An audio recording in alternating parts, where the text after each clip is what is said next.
और जिसने भीतर की जीत पाई उसके लिए बाहर की हार जीत महत्वहीन हो गई। एक साधु सड़क पर भीख मांग रहा हो, फिर भी अगर उसने आत्मा को जीत लिया है तो वह राजा है, और एक सम्राट महलों में बैठा हो पर भीतर हारा हुआ है तो वह दास है। इसलिए मैं कहता हूं आत्मा की जीत ही सच्ची विजय है, क्योंकि यह कभी हार में नहीं बदल सकती। यह न समय से बंधी है न परिस्थिति से, यह तुम्हारे भीतर का खजाना है, और जब यह खजाना मिल जाता है तब सारा जीवन एक उत्सव बन जाता है। यही दृष्टि है, यही परम सत्य है। जो अपने भीतर जीत गया उसके लिए सारी दुनिया पहले ही जीती जा चुकी है। जीवन का सबसे बड़ा युद्ध बाहर नहीं है। बाहर के युद्ध तो बहुत छोटे हैं। कोई तुम्हें गाली दे दे, कोई तुम्हें अपमानित कर दे, कोई तुम्हारे धन पर कब्जा कर ले, ये सब क्षणिक है। लेकिन भीतर का युद्ध हर पल चल रहा है। तुम्हारे विचार, तुम्हारी इच्छाएं, तुम्हारा क्रोध, तुम्हारा लोभ, ये सब तुम्हें लगातार खींचते रहते हैं। और ये युद्ध तलवार से नहीं जीता जा सकता। इस युद्ध की एक ही साधना है, ध्यान। लोग सोचते हैं कि ध्यान कोई तकनीक है, कोई कठिन साधना है, लेकिन ध्यान बहुत सरल है।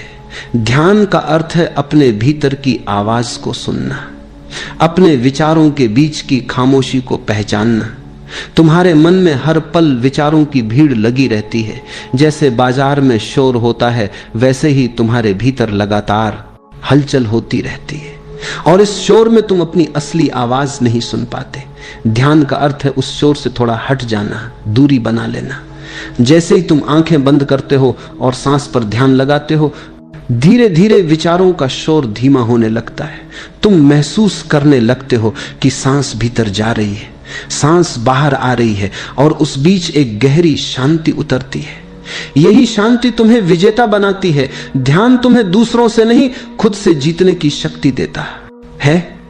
ध्यान तुम्हें यह दिखाता है कि क्रोध आएगा और जाएगा, लेकिन तुम क्रोध नहीं हो। विचार आएंगे और चले जाएंगे, लेकिन तुम विचार नहीं हो। तुम सिर्फ साक्षी हो, देखने वाले। जो ये पहचान लेता है वह जीत जाता है, क्योंकि तब उसके पास कोई भी आंतरिक दुश्मन नहीं बचता। वह अब क्रोध का गुलाम नहीं, लोभ का गुलाम नहीं, भय का गुलाम नहीं। वह स्वतंत्र है, मुक्त है। अगर तुम सच्चे विजेता बनना चाहते हो तो ध्यान तुम्हारा मार्ग है। ध्यान से बड़ी कोई साधना नहीं है, क्योंकि यह तुम्हें तुम्हारे असली स्वरूप से मिला देता है। एक बार आंखें बंद करो, सांस भीतर जा रही, सांस बाहर आ रही। इस पल की जागरूकता ही तुम्हारी विजय है। लोग सोचते हैं कि भीतर की जीत बहुत कठिन है, जैसे कोई बड़ी साधना करनी पड़ेगी, पहाड़ों में जाना होगा, तपस्या करनी होगी। लेकिन सच यह है कि भीतर की जीत बहुत सहज है। यह किसी असंभव काम की तरह नहीं है। यह रोजमर्रा की जिंदगी के छोटे छोटे कदमों से शुरू होती है। जीवन का रहस्य यही है, छोटे कदम ही बड़े परिवर्तन लाते हैं। तुम्हें एकदम से परिपूर्ण नहीं होना है, तुम्हें बस हर दिन एक छोटी जीत हासिल करनी है। जैसे जब क्रोध आता है तो तुरंत प्रतिक्रिया मत दो, बस एक सांस लो, गहरी सांस, और तुम देखोगे कि गुस्सा आधा कम हो गया है। यह एक छोटा सा कदम है, लेकिन यही तुम्हें भीतर का विजेता बनाने की शुरुआत है। फिर लालच आता है, मन कहता है और चाहिए और चाहिए, लेकिन जरा रुक कर खुद से पूछो, क्या यह सचमुच जरूरी है? ज्यादातर बार जवाब होगा नहीं, और उस क्षण तुमने एक जीत पाली, क्योंकि तुमने लोभ को तुम्हें नियंत्रित करने नहीं दिया। और तीसरा झूठ, हम झूठ अक्सर बोल देते हैं, कभी डर से, कभी लाभ के लिए, लेकिन जब अगली बार झूठ बोलने का अवसर आए तो बस चुप रह जाना। मौन बहुत शक्तिशाली है। मौन कभी धोखा नहीं देता। अगर तुम झूठ की जगह मौन को चुन लो तो यह भी एक जीत है। ये छोटे छोटे कदम सुनने में मामूली लगते हैं, लेकिन यही तुम्हारे जीवन का चेहरा बदल देते हैं। हर दिन अगर तुम एक एक छोटे कदम से आगे बढ़ो तो धीरे धीरे भीतर की जीत तुम्हारे लिए स्वाभाविक हो जाएगी। याद रखो, जीवन कोई दौड़ नहीं है। तुम्हें किसी से तुलना नहीं करनी, तुम्हें बस कल से थोड़ा बेहतर होना है। आज अगर तुमने एक सांस लेकर गुस्से को रोका, आज अगर तुमने एक बार लालच पर सवाल उठाया, आज अगर तुमने एक झूठ की जगह मौन चुना, तो तुमने खुद को जीतने की दिशा में कदम रख दिया। छोटे छोटे कदम ही तुम्हें बड़ा विजेता बनाएंगे, क्योंकि धीरे धीरे यही कदम तुम्हें ध्यान, मौन और प्रेम की गहराई में ले जाएंगे। भीतर की जीत कोई दूर का सपना नहीं है, यह तुम्हारे आज के छोटे छोटे निर्णयों से शुरू होती है।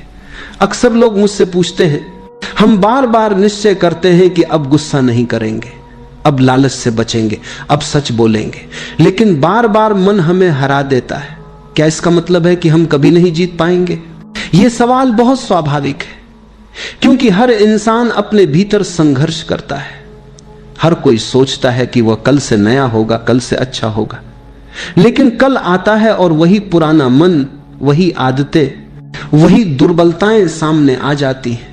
फिर हम निराश हो जाते हैं। मैं तुमसे कहना चाहता हूं, हारना ही जीत की शुरुआत है। जब तुम बार बार हारते हो तो यह बुरा नहीं है, यह संकेत है कि तुम कोशिश कर रहे हो। अगर तुम प्रयास ही ना करते तो हार कहां से आती? हार यह बताती है कि तुम्हें जीत की चाह है, लेकिन याद रखो, इस हार को छिपाना मत। लोग अपनी हार को ढकने की कोशिश करते हैं। वे दिखाते हैं कि वे जीत रहे हैं, जबकि भीतर से टूटे हुए होते।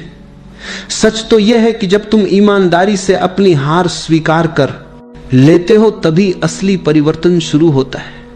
हार को स्वीकार करने का मतलब है अहंकार को छोड़ना। अहंकार हमेशा कहता है तुम विजेता हो, तुम गलत नहीं हो। लेकिन जब तुम कहते हो हां मैं हार गया, मेरा मन मुझ पर हावी हो गया, तब अहंकार का पहला दरवाजा टूट जाता है। और जैसे ही अहंकार ढीला पड़ता है, शांति धीरे धीरे भीतर उतरने लगती है, क्योंकि सच स्वीकार करने से मन हल्का हो जाता है। तुम खुद को दोष देना बंद कर देते हो, दूसरों से तुलना करना बंद कर देते हो, तब धीरे धीरे तुम देखोगे कि हार गायब हो रही है। असल में हार और जीत दोनों वहीं तक हैं जहां प्रतियोगिता है।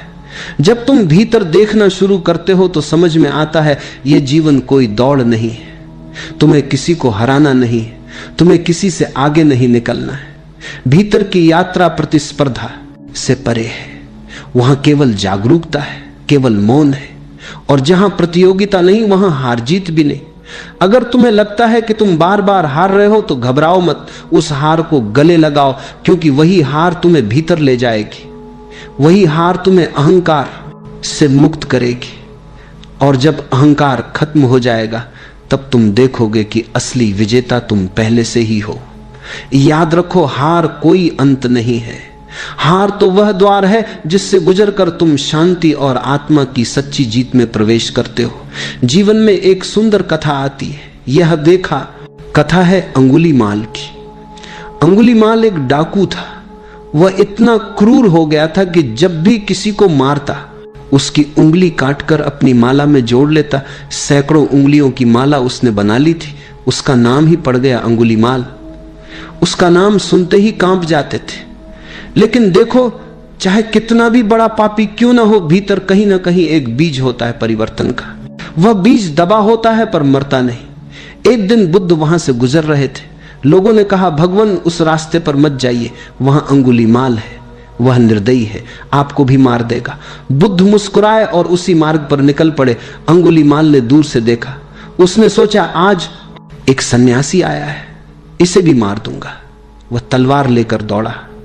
लेकिन आश्चर्य, बुद्ध चल रहे थे धीरे धीरे, शांति से।